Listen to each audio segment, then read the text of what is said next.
About 95% of Americans support organ donation, but less than half sign up to be a donor. Why is that?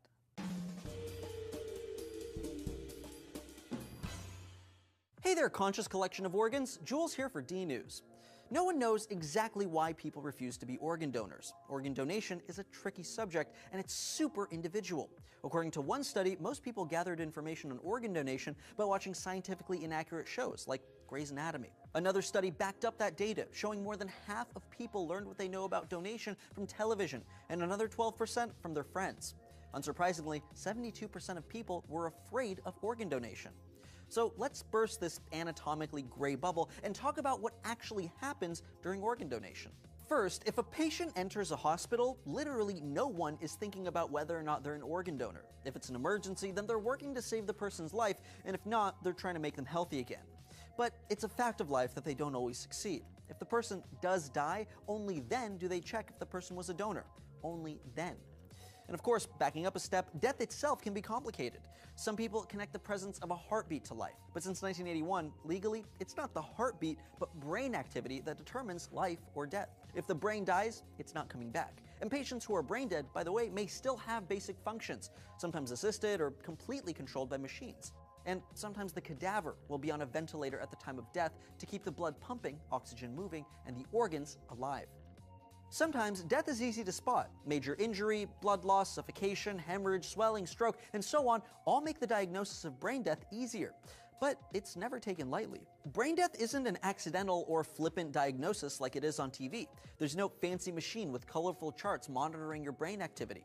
Instead, doctors, yes, there are two, will conduct a brain death test. According to the American Academy of Neurology, this means checking for reflexes controlled by the brainstem. They'll shine a light into the pupil, scratch the back of the throat, poke to cause minor pain, and put water in the ear canal trying to get eye reactions. If there's no response, they're disconnected from the ventilator to see if they have a respiratory drive, or if they want to breathe. If they react to none of these, doctors then decide that the person's brainstem isn't controlling their body, and they're considered brain dead. The ventilator is turned back on and the family is informed. The doctors then check donor rolls and discuss final wishes with the family. If the person's wish is for organ donation, then they look for organ and tissue matches. The heart, kidney, liver, lungs, pancreas, intestines, skin, bone tissue, corneas, tendons, ligaments, and blood vessels can all be transplanted. That might sound like a lot, but that still leaves a lot behind. The doctors take as much care with deceased donors as they do with living humans, taking the donor to a sterilized operating room like any other.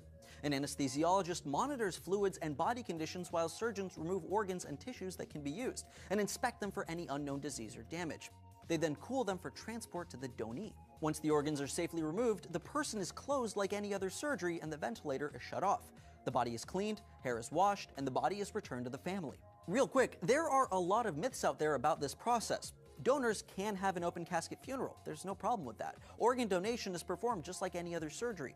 And doctors will absolutely work as hard as possible to save your life if you come in, no matter how many desirable looking organs you might have. And finally, no matter how old you are, your organs can be helpful.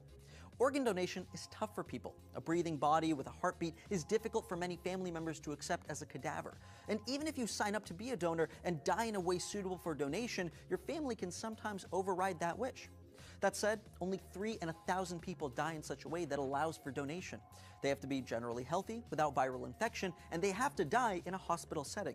Over 119,000 children, women, and men are on the waiting list for organ donation, and 22 die each day waiting for a replacement.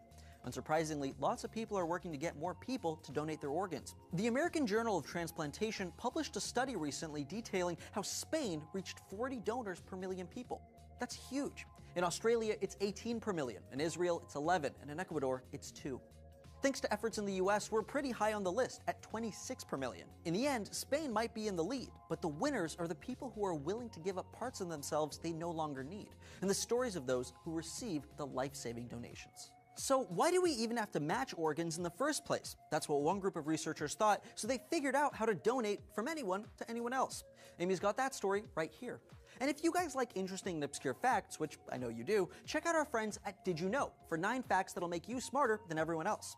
And do you plan to donate your organs? Why or why not? Let us know down below in the comments, and don't forget to like and subscribe for more D News every day.